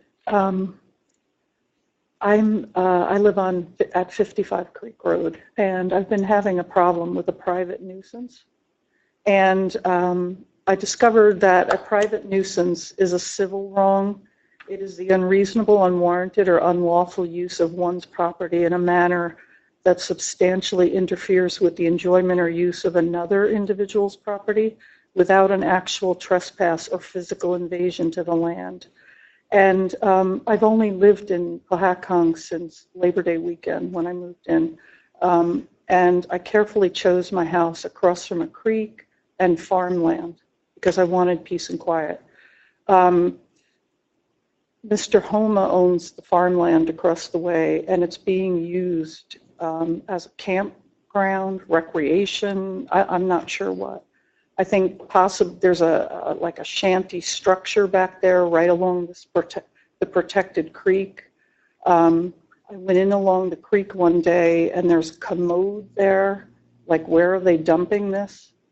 The traffic in and out is just very disturbing. And I've been awakened in the middle of the night with loud trucks and peeling out and just constant traffic. And our road is a very quiet road. Last weekend, an ATV was brought in, and from Saturday afternoon through Sunday afternoon, it was zooming around like a racetrack over there. The noise is unbelievable. I'm a gardener. I like to garden out in my yard. I don't think I should be subjected to that kind of noise. And I went online and discovered the DEP has developed a model noise ordinance that can be adopted by local municipalities. And the Noise Control Act allows municipalities to adopt noise control ordinances that are more stringent than the state code. And I really want to urge our township to do so to protect all of us so we can enjoy our property. Because when I've called the police, they say, they can only control it at certain hours, the way it stands now. So I'm very concerned about what's going on over there. I believe someone may even be living in there. And the traffic and the noise and just, I'm dreading the weekend, especially the holiday weekend coming up. And I don't think that's fair. And it is designated as farmland. Who's Cavanaugh's property? Snowmobiles and all that stuff. We do have the problem with your noise ordinance. I'm sorry, Can I jump in real quick? Darla, I think I spoke to you on the phone. initially when you were Mhm, to the chief on yes. Saturday morning? Mhm. Have you had a problem since then? Yeah, well, all day Sunday, the Just call? ATV was, yeah. And how- I called the police probably 4 or 5 times this weekend. Did they respond? Yes. Okay, I'm just returning But- to work. but- so I would report. Oh, right, thank you. But the problem is they responded, but they're saying, well, he has every right to be having this ATV running over there. I will address it with our guys. As I specified to you, and I put in my report, our noise ordinance may apply if it's a nuisance. From, morning to evening hours, you're allowed to make noise in your yard, like if you're mowing the grass and doing Mhm. normal things. Mhm. Driving around like on a racetrack or something like that, if it's a nuisance, we can address it a Mhm. little bit. But I called several times this weekend, and I, I wasn't. oh, no, but the other ones told me, well, they have every right to do that. I I'll got, look into what they did. Yeah, and I was going to say, That can be addressed in our. yeah, the reason why we don't have, the state statute and the model ordinance that you referenced, very few municipalities have that. And the reason for that is because you need to have specific decibel reading equipment, and you have to have a certified individual to operate that. And what happens is inevitably, whether it's a barking dog or an ATV, by the time you call our police department and 7 hours later, somebody gets out there with the equipment, it's not happening. Mhm. So. Well, also, Well, what I mean, happened is, the ordinance on our books is designed, as the officer indicated, to try to get around that by creating some reasonably objective nuisance standards. The problem with that is it, it does require some, and luckily we have a good department, but they have to exercise some discretion. This is a nuisance, this isn't, but there's really no other good way around it other than to keep calling. I have a recollection, that's why I was looking at That puts the. me in a position I don't want to be in. I I'm not hear you. somebody who calls the I'm not saying- police and, you know. I can, maybe I can add some value here because Darla is my neighbor. Been crazy. I can attest. You're the one with the ATV. huh? Yes, Frank's sitting around. Well, I was going to say, Frank, I think. I can attest that it's, I've put up with it. Yeah. Probably for too long, frankly, because, Well, I didn't want to, because I'm not I'm on diminishing. council, I didn't want to pressure people. I'm not dismissing you at all. What I was going to say also is I believe at one point in time, and I can probably pull it up off my computer, but, and Chief, that's what I was kind of looking at you to see if you remember this as well, but I thought we actually had done a draft of an ordinance that specifically related to ATVs and snowmobiles. There was discussion about it at one point. It's more than that, though. I mean, it's. Yeah. Partying probably, trucks. They're probably paying farmland taxes and they're having a Well, tent city. They're Yeah, entitled to it's- some, Yeah, they are entitled. some freedom, but Right. it's clearly covered Yeah. under the noise ordinance. Yeah, and frankly, I'm of two minds here. I mean, I believe in property rights, but Usually, I also believe in respecting your neighbors. right. Quality of life, and it's yeah. not just the ATV noise, it's the traffic going in and out, it's me being awakened in the middle of the night. I feel so disheartened because I'm new there and I carefully chose this place. And this is what I'm having to deal with. Have you talked to the homeowners directly about it? I don't know them and I don't really want to be put in that position. All right, well, I think what we'll do is we'll have the police department look internally to see what was said and what's happening and to monitor the situation, see what's going on, and then I think at this point, right now, what we have is, we can enforce the local ordinance, open burn. Yeah. If they got a campfire down there at Yeah, night, that has or- stopped, I think, the or camp. or the loud noises. But as far as the other issues go, as far as, the campground, things like that, I think Joe would be better suited. Right, I was going to say, that's a Okay, and zone. what about the water that's there? What do you mean? The possible pollution? With the commode that I saw, I mean, what, There might be zoning to it. Yeah, I think I code don't enforcement. think we have any- I don't know if we have any ordinance on. well, I did call the Board of Health. And, But as far as like the disorderly conduct and things like that, I mean, that we can help you with immediately. Mhm. The other things, I think that we would have to go through our zoning officer. Especially with Memorial Day weekend. I'm dreading this. This is probably gonna, if it's gonna happen again, it's gonna happen. It happened all summer. Yeah, it's gonna happen. So if our officers are prepared, They're aware of it. yeah, okay. But, once in the middle of the night, once I'm awakened, this is no way to live. I can't sleep with my window open, so I feel like I'm living in this prison, subjected to many people going in and out of there all weekend and during the week. Yeah, I kind of do feel for Darla. I mean, I'm kind of up on the hill, a little further away, even though it's right across the street from me, but she's right next to the road, and where they go in and out is right across from her. And the lane's right So there. just now that the weather's nicer, or is it like all winter? No, we're not in the winter. Yeah, it's the summer. That's a summertime thing. Yeah, it started at the beginning of April, but now every weekend the problem has increased as it gets warmer. Sometimes you hope for rain. And the age of the people who are there, do you have any clue? All ages. Old, young. Okay, well, I'm just saying if it's young people and if there's liquor there. Well, that's going on too, because the night I was awakened, it was definitely the after bar crowd. And just like loud and, But if they're underage, that's what I'm saying. yeah, I don't know.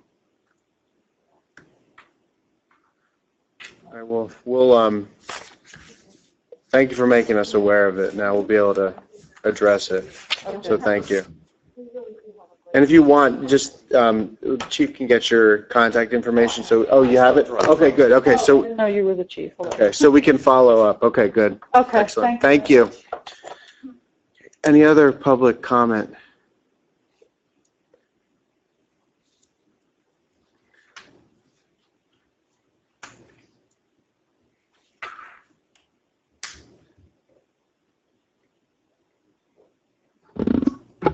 Good evening, Trish Becker. I live at 51 Creek Road. I wanted to just mention something at the council meeting tonight for the record, that some of you might remember that when they had the Easter Bunny train in April, there were some fires along the railroad tracks that involved the train, and it was reported online, and I guess in the paper, that it was brush that had caught on fire. But interestingly, the same day that that happened, I had seen a black plume of noxious smoke in that direction from my property. So, I figured it probably wasn't only brush. And it wasn't reported in the paper, in the text, but there were something like 35 or 40 or 50 photos along with the story. So I went through the photos, and sure enough, it turned out that there were tires on fire somewhere over there. So, I don't know, I got busy, but about a week later, I followed up, and I spoke to our police chief, and he was very responsive, and we spoke to the zoning officer, Joe Rossi. I can't say enough about Joe Rossi. He's doing an outstanding job. He returns calls and great follow-through. I mean, wherever we found him, he's a gem.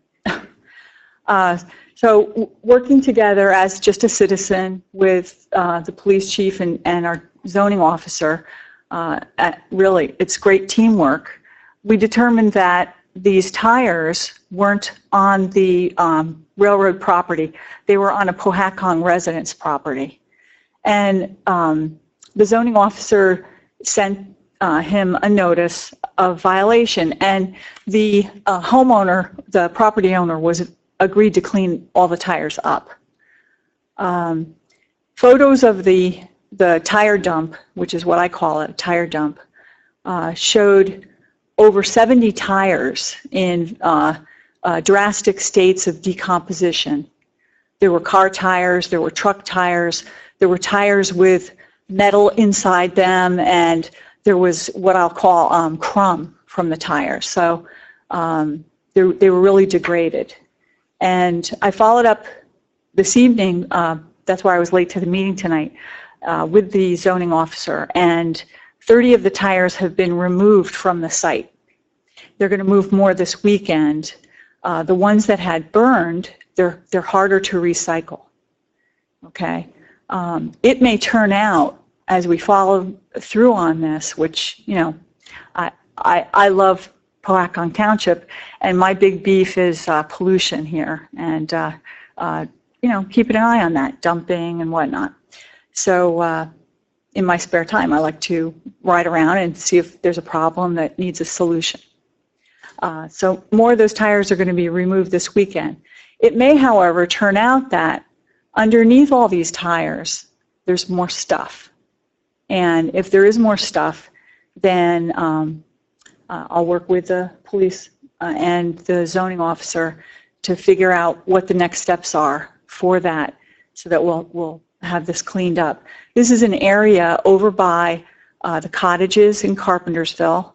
It's on a level spot, which actually there may be more things dumped and buried underneath, because I was told that this area actually was more of a valley before. So it'll be interesting to see what we find. And I appreciate working with these resources within our municipality to solve the problem. I also want to thank the DPW publicly tonight, because they've answered my calls to pick up dump trash here and there throughout the township. I spoke with Jeff and Donnie, and also Dave Slack, who's not here tonight, about perhaps, we'll put our heads together on whether we need more of those no dumping signs that we currently have along River Road. Yes, there's still some litter along River Road, but there isn't the dumping that took place before those signs were up, with the threat of a big fine. So if we feel, talking to these guys and following what kind of trash we get dumped along Creek Road and Municipal Drive, we might consider purchasing some more signs. They don't cost that much money, and get them posted. So I just wanted to mention that. And as a citizen, every citizen can make a difference here. And working with the township municipal folks, it's just really a pleasure. I really appreciate it, and I want to thank you. So. Thank you. Yeah. Any other public comment? Seeing none. Yeah, motion. The only thing I would need executive, well, two matters. We have we got a demand payment from TCI, so I need a very brief executive session to discuss responding to that quickly, and then we have a draft interlocal agreement to discuss with Alpha with respect to possible shared service for the clerk. That needs to be an executive, and I guess both could be possible action on both. I will be probably recommending, I've done it before, but I think we'll formally move to put the bonding company on notice, and I'll be responding with respect to TCI, and action can be taken on this draft agreement, I suppose. I don't know how long it'll be, but half an hour maybe. Yeah. I thought something before we go into executive session. And again, this is a safety issue. Where we have at Chandler School, where we have the municipal garden, the blacktop area there, that the kids come in and they skateboard and all that kind of stuff. And I know I'm not trying to be a meanie. It's just that in this day and age that whenever anybody gets hurt, especially if it's not their property and somebody else's property, you've got a lawsuit. Yeah. So I would like signs to be posted over there about, just kind of like the ones we have over at Warren Glen, where like no skateboarding, no blah blah blah, that Skateboarding, hockey, riffraffing, whatever. fun. Just because I just don't want lawsuits. And back when I was young, that was the place we played. We rode our bikes and roller skated and all of that. But in today's day and age, you can't do that. So yes, I would like to have it. So you got to build them a skate park, I guess. Maybe. That would be the next thing. That'd be fun. All right. Does the have one? Yeah. Go ahead. Who does those signs? The DPW. Is that the John, did you do the signs for no skateboarding and things like that? Okay. Okay. Kind of like, the no stuff, the same as no bike riding. Does that decrease our liability though if you put that sign up, because they're still going to do it? Well, even if they do it, then the thing is that. There was a sign there? Yes, they didn't know. Yep. I don't know. Doesn't matter. Yeah, got you. At our environmental meeting last night, we had discussed also giving blocks for For the garden. the garden, and then that way, at least if it's supposed to be on the outside, the gate will be locked except for the members and. Okay, well, now, here's one thing for you, don't forget though, that fence in the corner though. They're gonna fix that. Oh, okay. Because I was gonna say, you locked the gate, but you've got. Yeah. It's just like that. Okay. We could do both. Doesn't hurt. Okay. Don, if you could just get prices for us, and then we'll, was it about $100 for a sign? 150. Okay. Just do up a couple signs. No, no, I don't know what it says. No recreation. I don't know what it says. No fun. No fun. And put Mary's face on it.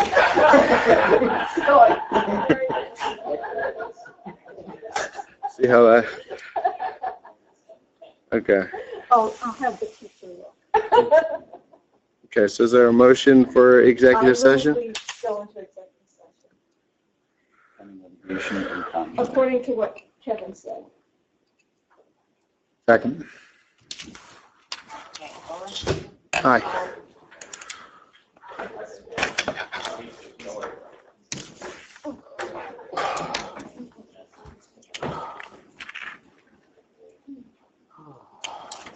I'll second it. Okay, there we go. Okay, Dan Becker, Yes. Dan Liu, Yes. Dan Jelly. Yes. Yes. Mayor, let me just say executive. Yeah, but first, Frank made a good suggestion to amend the bill payment to not include any of Slack's bills. Do you want to do that or just ask them to come in and sign them? I'll give them I mean, we did it for you and Mary, so I'll rescind, just to hold them. I'll hold them for a month. I don't know. Well, for a month, maybe, that's true too. We're not gonna meet It's a whole until the month. 17th. 17th. Yeah. You probably should get them paid. Subject his approval. Subject to his approval. Yeah, he can hold, there we go. Yeah. That's ambiguous. All right. Subject to- okay. That way he comes in and signs them and they'll be paid. Right, Okay. good. Okay. All right, Results Kevin. of executive, no action on the interlocal agreement at this point. With Alpha, further discussions will be had. And on TCI, we'll be responding to their demand for payment. That's the summary of executive. Okay. So, anything else? Motion to I adjourn? move to adjourn. Second. All in favor? Aye. Okay. This is my question. For township, elected officials.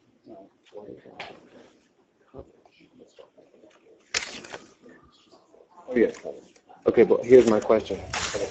No, but here's my question.